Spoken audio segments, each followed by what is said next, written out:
ও দিদা, দিদা গো, একটা গল্প বলো না গো, শুনতে চাই। আমি অনেক ব্যস্ত আছি, অনেক কাজও আছে। রাতে ঘুমানোর সময় তোকে আমি গল্প বলবো। না না, আমি এক্ষুনি শুনবো, শোনাও না গল্প, আমি শুনতে চাই। আমি তোমার সব কাজ করে দেবো গো, শোনাও না। তখন তার দিদা ভাবলো আশেপাশে যেই ঘটনা ঘটেছে সেটাই না গল্প বলি। কি গল্প বলবো বল? এখনকার মানুষ স্বার্থ ছাড়া কাউকে চেনে না। কেন দিদা, স্বার্থ ছাড়া কেউ চেনে না? বললো না গো, কি বিষয়? যে মানুষ নিজের কথা না ভেবে সবার জন্য চিন্তা করে, সব রকম সাহায্য করে, কিন্তু শেষ পর্যন্ত তার যে কি হাল বা পরিণতি হয় তার কথা তো কেউ ভাবে না। তবে শুন, 12 বছর আগের ঘটনা। বিলাসপুর গ্রামে খুব কম জনসংখ্যাই থাকতো। কারণ ছিল সেখানকার রাস্তাঘাট, স্কুল, ঘরবাড়ি, হাসপাতাল ছিল, কিন্তু না থাকার মতোই ছিল। ভাঙা হাসপাতালে কোনো ভালো ডাক্তার ছিল না, আর সেখানে খাওয়ার জলে কোনো ব্যবস্থাই নেই। গ্রামের সবাই পুকুরের জলকে পান করত। বেশিরভাগ লোক পুকুরের জল পান করার কারণে শরীর অসুস্থ হয়ে যেত। একদিন একটা লোক পুকুরের জল পান করার কারণে শরীর খুব অসুস্থ হয়ে যায়, আর সে সেখানে মারা যায়। এটা দেখে মীরা সেই সময় নিজে নিজে শপথ করে, আমি এই গ্রামকে পরিবর্তন করব। মীরা 12 পাস করার পর কলকাতা ইউনিভার্সিটিতে পড়তে চলে যাবে ভাবল। মীরা এইসব দেখে বেশিক্ষণ না দাঁড়িয়ে সে তার বাড়ির দিকে যেতে লাগলো।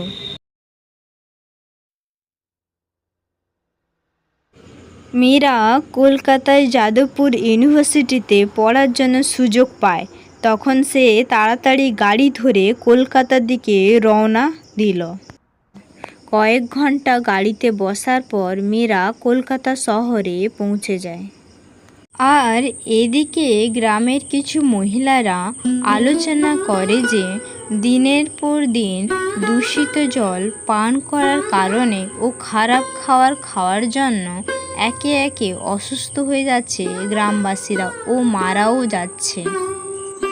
এরকম সবাই মারা যেতে থাকলে আমাদের কোনো বাঁচার উপায় থাকবে না গো দিদি। তোমরা ঈশ্বরের উপর বিশ্বাস রাখো, টেনশন করো না। কিছুদিন পর আমার মেয়ে চাকরি পেয়ে যাবে, আর পেয়ে গেলে গ্রামের সমস্ত সমস্যা সে সমাধান করার চেষ্টা করবে। তোমার দাদার তো খুব শরীর অসুস্থ গো, কি যে হবে তার কে জানে। দাদার কিছু হবে না, আমার মেয়ে এলে গ্রামের অনেক পরিবর্তন করবে, বুঝলে? তারা এইসব কথা আলোচনা করার পর যে যার বাড়িতে চলে যায়। 6 বছর পর মীরা কালেক্টর হয়ে তার গ্রামে ফিরে আসে। এসে মীরা রেস্ট না নিয়ে সে তার গ্রামের উন্নতির জন্য কাজে লেগে পড়ে। গ্রামে ভালো জলের ব্যবস্থা না থাকার কারণে মীরা গ্রামে ওয়াটার ট্যাঙ্ক বসিয়ে প্রত্যেক মানুষদের জন্য শুদ্ধ পানীয় জলের ব্যবস্থা করে। গ্রামে ভালো হাসপাতাল না থাকার কারণে মীরা ভালো হাসপাতাল বানায় এবং ভালো ভালো ডাক্তারকে মীরা বাইরে থেকে নিয়ে আসে, যাতে কোনো মানুষ অসুস্থ হয়ে না মারা যায়। ছোট ছোট ছেলেমেয়েরা যাতে স্কুলে পড়তে পারে তাদের জন্য মীরা ভালো স্কুল বানায়। গ্রামের ছেলেমেয়েরা যাতে অশিক্ষিত না থাকে। কয়েক বছর পর মীরা গ্রামের সমস্ত সমস্যার সমাধান করতে থাকে। 3 মাস পর মীরাকে ষড়যন্ত্র করে তার চাকরি থেকে বের করে দেয়। একদিন মীরা গ্রামটিকে যে পরিবর্তন করেছে, কেমন দেখতে লাগছে, সে ঘুরে ঘুরে দেখতে লাগলো তার গ্রামটাকে। সেই সময় একজন বৌদি রাস্তা দিয়ে যাচ্ছে, মীরা দেখতে পেয়ে তার সঙ্গে কথা বলতে লাগলো। কি বৌদি, কেমন আছো? তখন ওই মহিলাটা মীরাকে দেখে না চেনার ভান করে সেখান থেকে চলে গেল। সেই সময় গ্রামের কিছু লোক মীরাকে দেখে এগিয়ে এলো। সেই বৌদিটা মীরাকে দেখে টোন কাটতে লাগলো। কি গো, এসব কি জামা? এদের দেখে আমাদের ছেলে মেয়ে কি সভ্য শিখবে? এ কি গ্রামের জন্য কিছু করেছে নাকি? সব কিছু তো আমরা করেছি। আমরা উন্নতি না করলে গ্রাম কি উন্নতির পথে যেত? তাদের মুখ থেকে এই সব কথা শুনে মীরা অবাক হয়ে গেল এবং দাঁড়িয়ে দাঁড়িয়ে ভাবতে লাগলো যে আমি সব কিছু পরিবর্তন করলাম, কিন্তু একটা জিনিস পরিবর্তন করতে পারলাম না, সেটা হলো মানুষ। আমি মানুষের জন্য এত কিছু করলাম, কিন্তু মানুষ আজ আমাকে চিনল না। মা বলতো মানুষ তার স্বার্থ ছাড়া কিছুই জানে না। আজ আমি নিজের চোখেই দেখলাম। মীরা বাড়ির দিকে যাওয়ার পথে আগের কথা ভাবল যে আমি এদের জন্য এত কষ্ট করে কালেক্টর হলাম, কিন্তু মানুষ ষড়যন্ত্র আর হিংসা করে আমাকে কাজ থেকে বের করে দিল। যখন আমি কাজ করতাম কত মানুষ সম্মান জানাতো, কিন্তু আজ আমার কাছে কাজ নেই, প্রত্যেকে আমার সাথে খারাপ ব্যবহার করছে। সেই সময় মীরা তার বাড়িতে গেল। মীরার মনটা দুঃখিত দেখে তার মা মীরাকে জিজ্ঞাসা করলো, কি মা, তোমার মনটা খারাপ কেন? জানো তো মা, প্রত্যেকে আমাকে ইনসাল্ট করছে, খারাপ কথাও বলছে। আমি এখানে এই গ্রামে থাকতে চাই না, চলো। আমি জানতাম মানুষ বদলাবে না। ঠিক আছে, আমরা অন্য গ্রামে চলে যাব, কিন্তু আজকে রাত থেকে যাই, কাল সকালেই চলে যাব। তখন মীরা ও মীরার মা ডিসাইড করলো আজ রাতটা থাকবে, কাল ভোরে তারা চলে যাবে। আর এদিকে গ্রামবাসীরা আলোচনা করে যে যদি মীরা এই গ্রাম ছেড়ে চলে যায় তাহলে আমাদের অনেক বিপদ হতে পারে। তাহলে কি বিপদ হতে পারে কাকু? যদি মীরা গ্রাম ছেড়ে চলে যায়, গ্রামে যে এত উন্নতি হয়েছে সব নষ্ট হয়ে যাবে। তোমরা যে এত রিল্যাক্সের মতো জীবনযাপন করছো সব কেড়ে নেবে, বুঝলে? এটা তো হতে দেওয়া যাবে না। আমাদেরকে কি করতে হবে বলো? তখন ওই লোকটা বলে উঠল যে মীরার বাড়িতে মীরা ও তার বিধবা মা থাকে। তোমরা এই রাতে গিয়ে মীরার বাড়িতে আগুন লাগিয়ে দিবে, তাহলে তোমরা রিল্যাক্সের জীবনযাপন করতে পারবে। তোমাদের আর কোনো সমস্যা আসবে না। গ্রামবাসীরা এই সব আলোচনা করে রাতের জন্য অপেক্ষা করতে থাকলো। গভীর রাতে গ্রামের সবাই হাতে মশাল নিয়ে মীরার বাড়ির দিকে এগাতে লাগলো।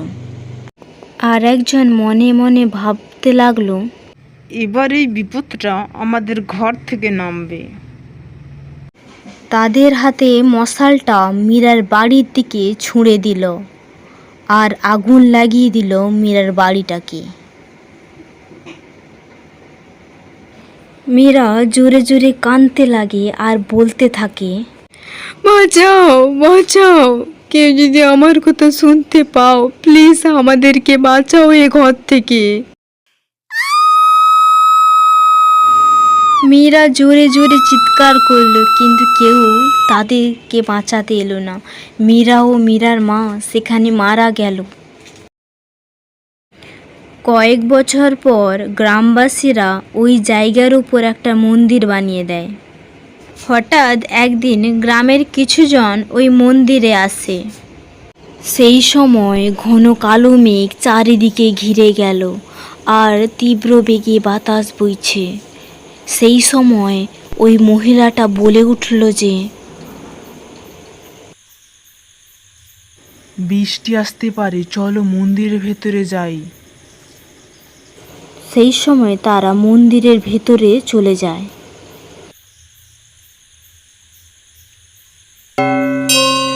হঠাৎ দুটো অশুচি প্রেতাত্মা মন্দিরের ভিতর থেকে বেরিয়ে আসে।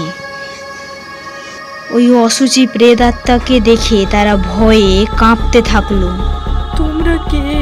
আমাদেরকে ভয় দেখাচ্ছ কেন? আমরা কি ক্ষতি করেছি তোমার? তোরা কি আমাদের কথা ভুলে গেছিস? মনে নেই আমাদের কথা? তোদের জন্য আমি সব কাজ করলাম, কিন্তু তোরা আমার পরিণাম কি দিলি? মৃত্যু। তোদেরকে আজ আমি ছাড়বো না, একজন একজন ধরে মারবো সবাইকে। হা হা। আমাদের সবচেয়ে বড় ভুল হয়ে গেছে, প্লিজ ক্ষমা করে দাও। এর কোনো ক্ষমা নেই, এর একটাই শাস্তি, মৃত্যুদণ্ড। সেই সময় একজন তান্ত্রিক এসে ওই প্রেত আত্মাগুলোকে বোতলের মধ্যে বন্দি করে দেয়। না না, আমাদেরকে বন্দি করো না, আমরা নির্দোষী, আমাদেরকে বোতলে বন্দি করো না। তান্ত্রিকটা বলে উঠল যে তোরা সবচেয়ে বড় ভুল করেছিস, নির্দোষ মা ও মেয়েকে মেরে বড় ভুল করেছিস। তোরা পরিবর্তন হয়ে যা আর নতুন জীবন যাপন কর, না হলে তোদেরকে ভয়ঙ্কর শাস্তি পেতে হবে। সত্য, আমরা খুব স্বার্থপর ও লোভী ছিলাম। এখন থেকে আমরা পরিবর্তন হয়ে যাব, আর কোনো মানুষের সাথে এরকমটা করব না।